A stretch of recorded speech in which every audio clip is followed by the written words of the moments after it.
Now, the future of Kenya's competitiveness in the global economy remains bleak as the country struggles to contain the heaviest youth unemployment burden in East Africa.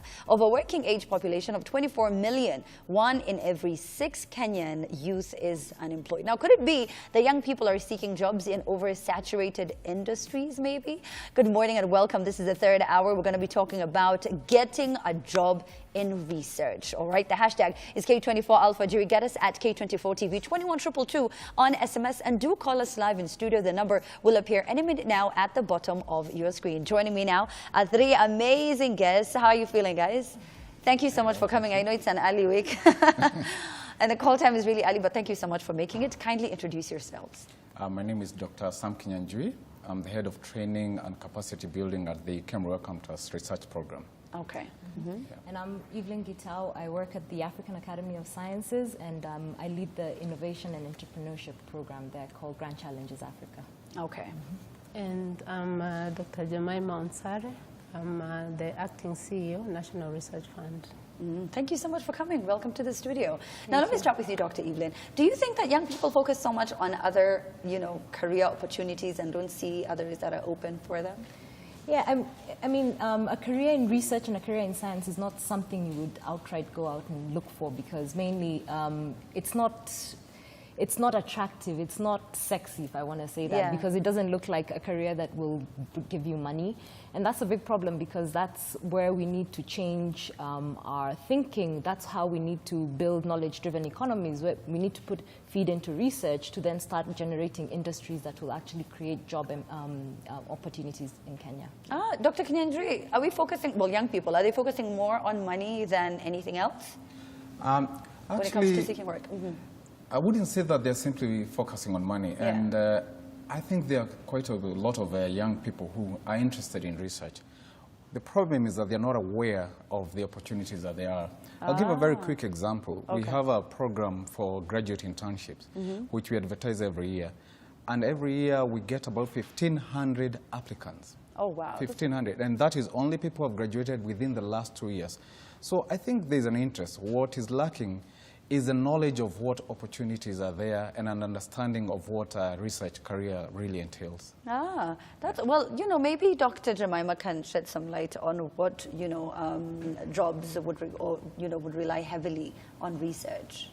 Yeah, rightly, as my colleagues have said, indeed, research is a lucrative field or sector that young people need to be brought into the attention of it and the opportunities that are available, so that they can change their life through research. The only thing that is required in that for them, for research, is a career that needs persistence. Yeah. And that's what they don't have.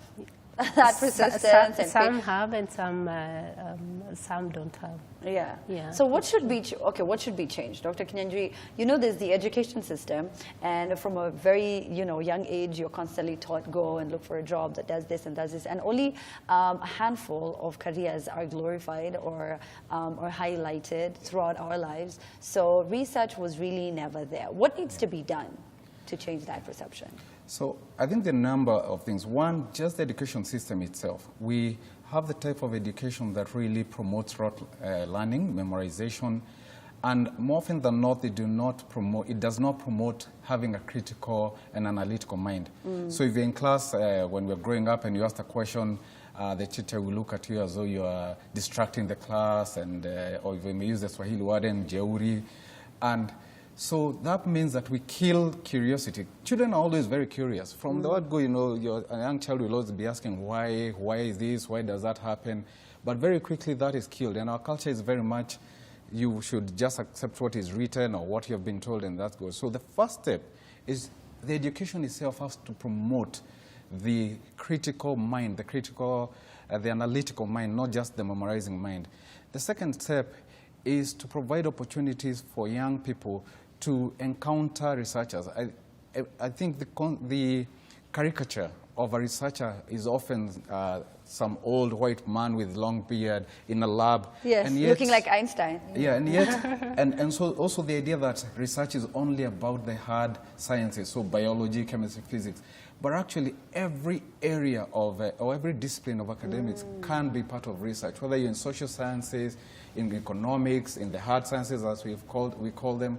All those areas have opportunities for research. Yeah. And what role has technology then played in research? I mean, one of the big things that we've embraced in Kenya is we've embraced technology in one field only. I mean, in the IT area, we've definitely flown with technology.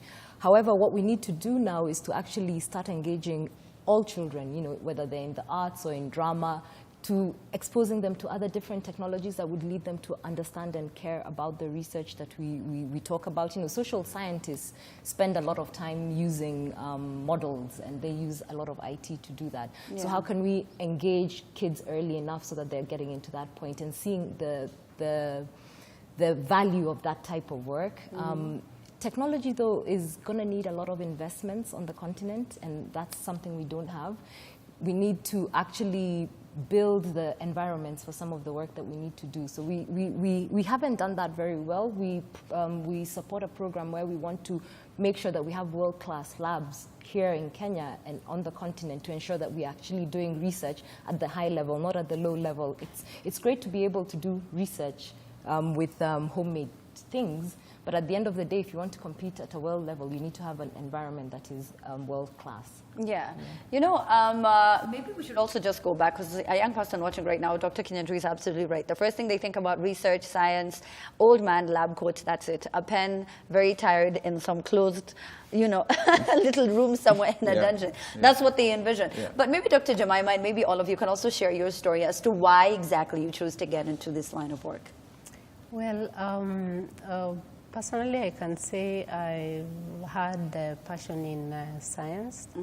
Number one reason is that I have patience in that. And as I mentioned earlier on, is that for one to be in this field, one of the aspects that, or the character that someone has to have is patience, because about doing research and from the inception to the end results, it takes a lot of time, and that one, there are so many challenges encountered for research. You need research funds, and such kind of things makes so many people not to actually choose research as a career.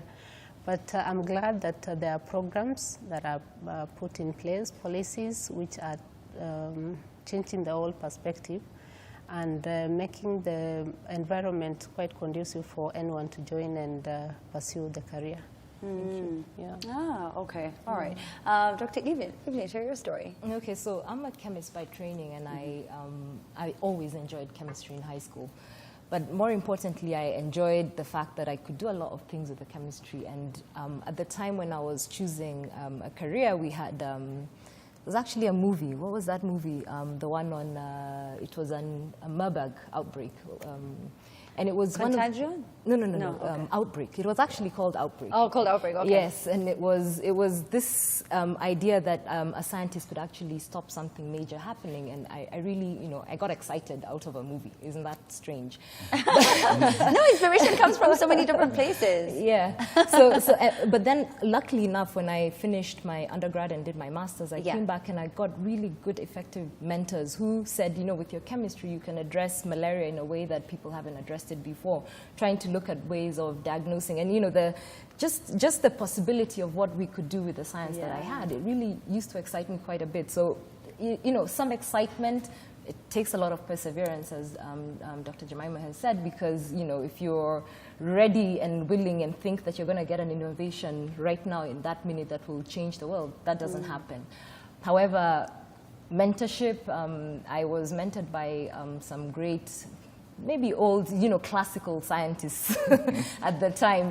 One of my my supervisors for my PhD was an older gentleman who said, you've come into a field that has very few women, because that's another challenge we have on the continent. That was my other question, but we'll get to that. Yeah, but you've been selected against everyone. So we, just having that mentorship and also having that drive and being excited about it, because science is really exciting. You can imagine all the things we can do with the science that we have. From the lipstick you wear is great. One of my current mentors, and I talk about mentorship because I build mentors everywhere. Those are the people who carry me along in this some call boring career, but we think exciting. Is someone who applies chemistry to cosmetics, for example. It's very different from what I do or what I did in terms of malaria and malnutrition, but basically trying to take new technologies and addressing issues that are relevant for us on the continent. Oh, fantastic. Then if you're passionate about makeup, if you love makeup, makeup is becoming a really big trend now with social media, that could be something you could take on when you're doing research in that field. So Dr. Kinyanjui, how did you decide, you know what, I'm going to be a researcher? I think it's a combination of my personal character and also just serendipity, just luck. So first, just like Evelyn, I love science. I've always loved science. I love knowledge. I'm curious. I want to find out. So anytime, even now at this stage in my life, if I see something new, if someone says, oh, that car has limited slip differential, I'll go into the internet and Google it and I'm trying to understand how it works. So I don't just stop at hearing a jargon or seeing a technology. And so when I finished my A-levels, and why I say this serendipity also is that I happened to have met somebody, actually the same place that Evelyn also started her career, and got taken into the, then it was the Wellcome Trust Laboratories, and the mentorship for me has been really great. And having a mentor, having someone who will encourage you, who will carry you along has been really wonderful, and I've had wonderful mentors. Some of them we have shared also with Evelyn, and so along that journey, not only did I enjoy doing the actual science, but I also developed quite a keen interest in helping young people start doing science. And so the last 8 years, a lot of my work has been developing and managing schemes for attracting young Kenyans to research, providing high-quality research training, and also supporting them post-training to actually enter the research pipeline. How can they be a part of that? How can they be a part of that? Yeah. So we have, and I'm sure Evelyn and Jemimah will also talk about other opportunities. Within the KEMRI Wellcome Trust Research Program, we have an initiative which I had called the Initiative to Develop African Research Leaders. And we have schemes from school leavers, so young school leavers, we take about 10 every year, mainly from Kilifi District. We also have schemes for people who are undergraduates, so they can come for the attachments with us. All these are online on our website. We have graduate internships every year. These are advertised, the ones I was telling you, we get over 1,500 applicants. We have positions for masters and PhD studentship. All these are offered in a competitive manner. But we are not the only ones, and Evelyn will talk about. Ideal is one of many initiatives that are now happening in Africa, all which are having quite a lot of opportunities going forward. What's the web address? KEMRI-welcome.org. So if they search KEMRI Welcome, it'll come on. Yeah, it will come on, and then they can go to jobs and career opportunities. Okay. Dr. Evelyn, do you also have a similar program? Yeah, well, actually, Ideal is funded out of programs that we fund. So we have a couple of programs that we fund at the African Academy of Sciences under an initiative called the Alliance for Excellence in Science in Africa, AISA. And that is funded, well, that project is African Academy of Science and NEPAD, which is the technical arm of the AU. And together they've been collectively looking at how to build funds for research and for engaging young people into research. So we have the research leaders programs that we fund, one of them being Ideal, and of those there are 11 of them across the continent, and they have opportunities for Kenyans and non-Kenyans across the board in various areas of science, but that's targeting health. And then the program I run is a slightly different program because we don't really care where the ideas come from. We're not looking for PhDs, we're not looking for research leaders, we're just looking for good ideas. So we actually blind reviewers from who it is. So it's an innovation grant. And I personally think the younger you are, the more innovative you are. Yes, that's true. So we want ideas that address challenges and that will help Africa achieve goals in terms of the SDGs, because we did so badly on the MDGs. We did. So we, I mean, we did in a couple of them. Even in Kenya, we talk about the fact that we were okay in some, but we were the worst in maternal mortality. So, for example, we gave grants. We're just about to finalize some grants addressing issues around maternal health, and we're looking for innovative ideas. How can we track mothers better? How can we ensure babies get their vaccines on time? You know, just innovative ways of ensuring that you don't think that's science, but actually there's a whole science behind all that. So we are really keen on supporting young people, and when I talk young people, you know, early career researchers who have just finished graduate school or who are just starting graduate school, going on to their early PhDs. Because a career in, that's the thing, the only problem with a career in science is you actually don't become an expert until you spent at least 10 years. When you now get the white hair, right? I don't have white hair yet. But you're heading there. And then now people will be like, oh, Dr. Evelyn seems like an expert in like her white lab coat. But you know, the other thing is that people think the Sustainable Development Goals are a responsibility of the government, or it's actually all of us. It's all of us. It's all of us. Collectively, we actually have to do everything. One of the things I say, governments can only provide an environment. They can only provide the right environment for research to happen. Well, they should put in some funding too, but with the right policies and right regulatory systems in place, research will happen. But we are the ones who have to carry that. We are the ones who have to put ideas out. Okay, all right.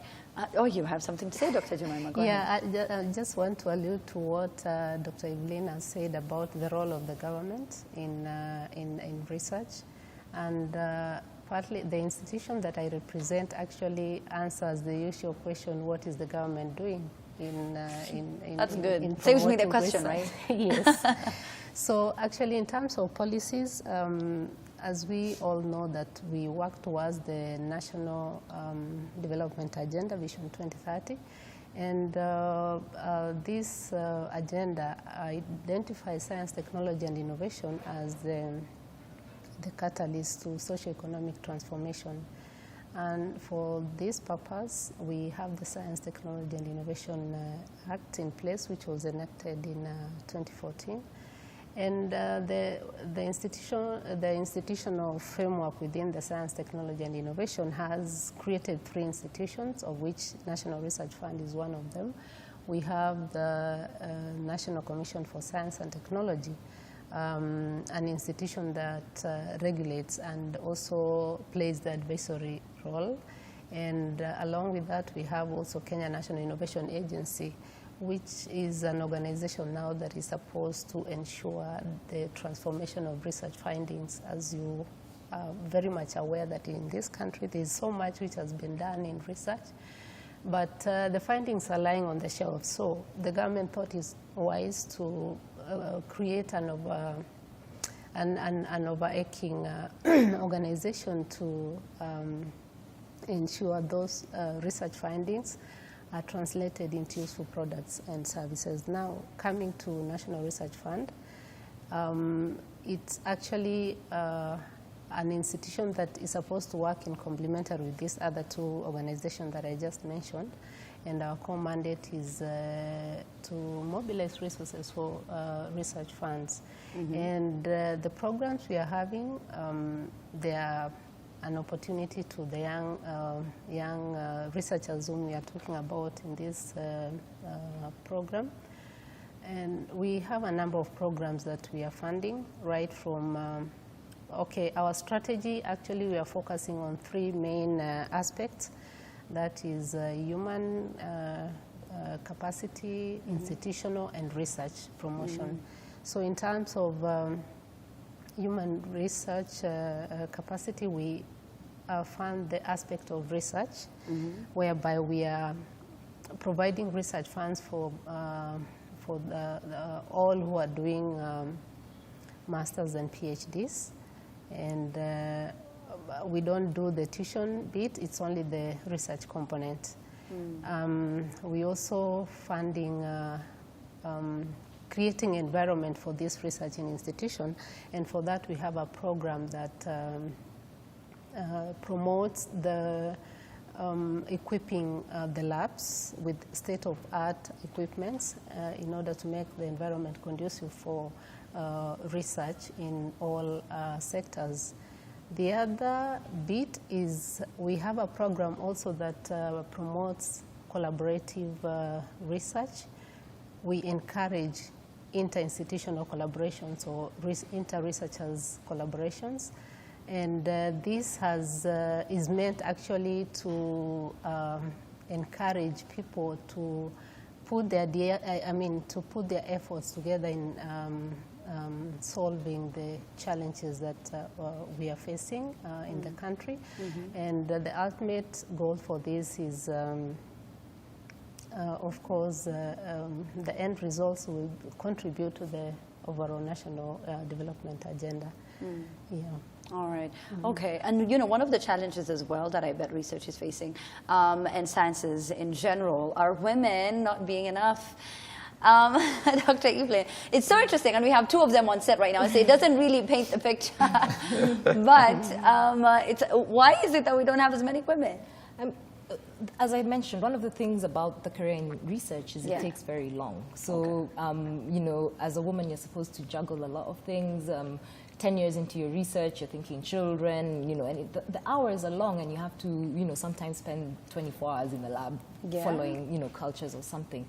But I think a key thing that I've mentioned before is that mentorship is really key in how you develop, and it's easier to get mentored by someone who looks like yourself.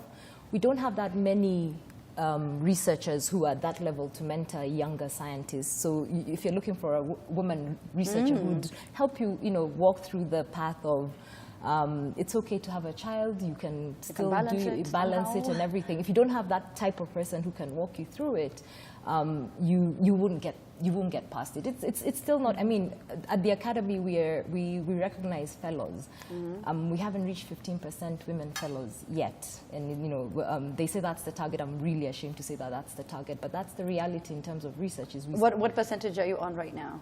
We're at about, just slightly, we're about 11%, and those are senior researchers who are recognized for their world-class research. Okay. But in terms of funding, we are funding 50%, 50%. We insist all our programs actually look at and ensure that they have a balance, a gender balance. But we are really keen to have women mentoring other women, so we're talking about getting more women out there, advocating for science and saying, hey, we can do it. And then integral to that is if we don't have men supporting women in this situation, you're not going to get there. I was mentored by two great gentlemen, and I remember when I was going for my PhD in the UK, one of them said, look, if you leave your child at home, you're not going to work. And that's the support I needed to just go with my child. But it doesn't happen. It's not a common thing. So we just have to, the environment has to really encourage girls and say science is a career that is fine, and you can also excel in it. We did science when girls were not expected to excel in science, but we managed. And actually, if you look at the data right now in Kenya, if you look at the girls and boys who are leaving high school, girls are actually outperforming boys in sciences. So it's not that they can't do it. It's just that they need to be mentored to go forward in it. Girls are actually outdoing men in everything. Facts, Dr. Kinyanjui, those are facts. Top 20 had 16 candidates who are girls. Facts, numbers don't lie. But anyway, let's talk about the poor reading culture. Does that also play a role in, you know, not having as many people in research? I think that's a really important thing you've mentioned, and if you were not, I was going to mention that.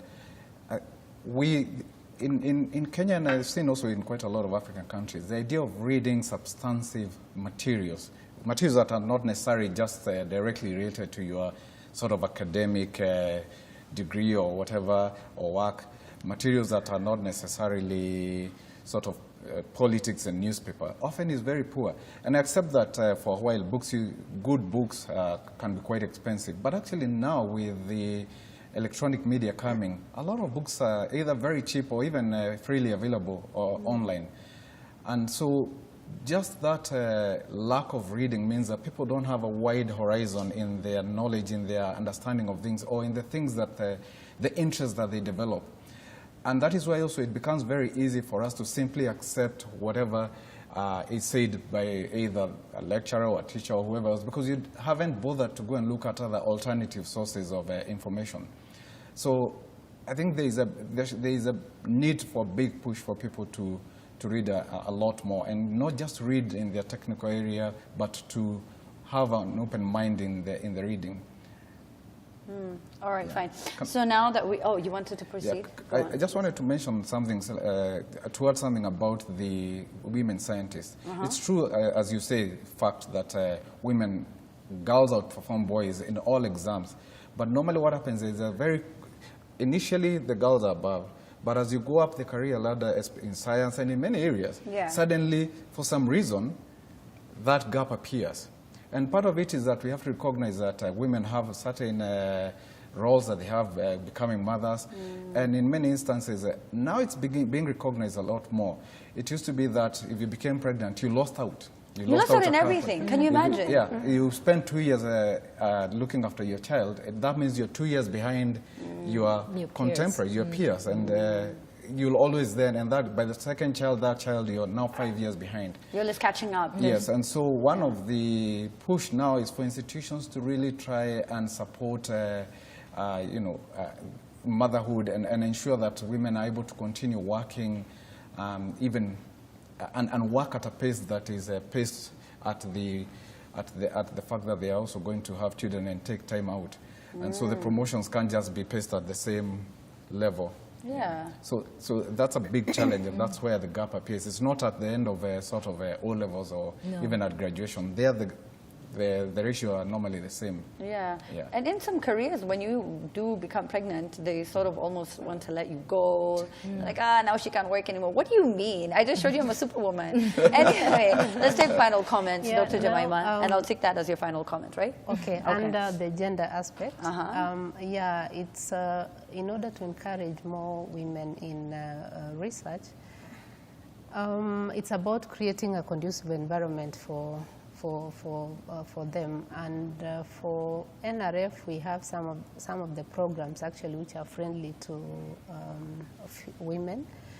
For instance, we are having a program with Germany, the DAD scholarships, and that program actually is flexible. It accommodates family members of the scholars. So for people who qualify to that, they have those who are interested to be accompanied by their family members, they have that opportunity to do so. Yes. Yeah. All right. Yeah. Okay, fine. Dr. Evelyn?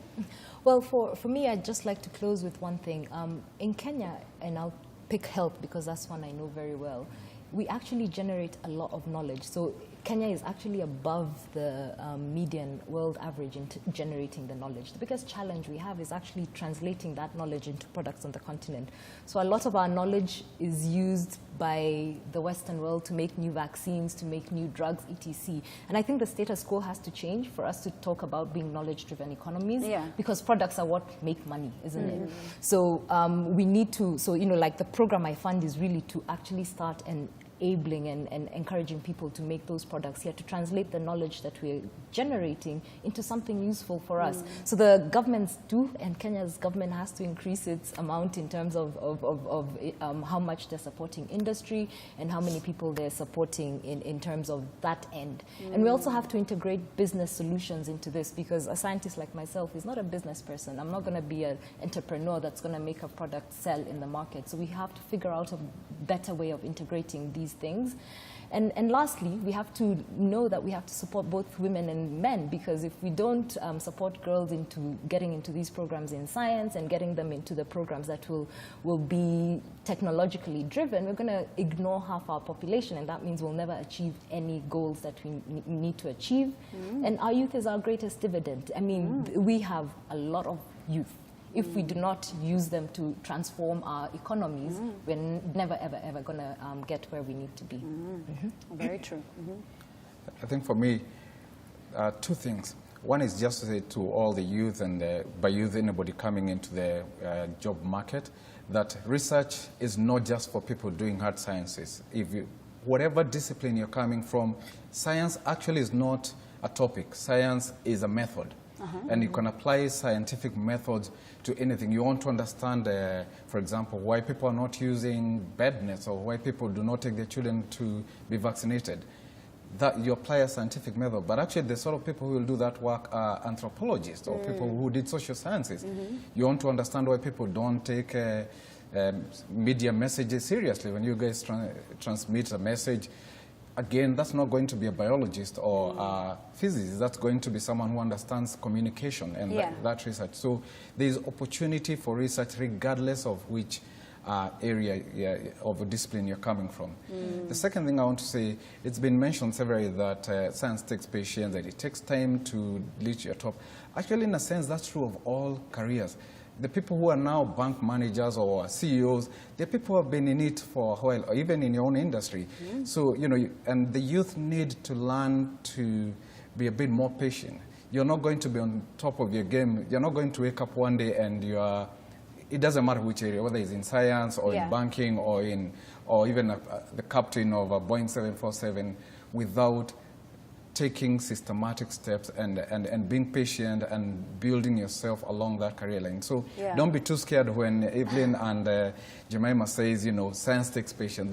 That will be true pretty much of all the careers. Of all careers. If you really want to get to the top of your game, you've got to be ready to put in quite a long time and hard work. Yeah, it's because of the microwave generation. You know, it happens. It's now, here and now. Dr. Sam Kinyanjui, Director Initiative to Develop African Research Leaders and Head of Capacity Building and Training at Khemri Wellcome Trust. Dr. Evelyn Gitau, Programs Manager, Grand Challenges Africa, African Academy of Sciences, Accelerating Excellence in Science here in Africa. And Dr. Jemimah Onsare, CEO, National Research Fund here.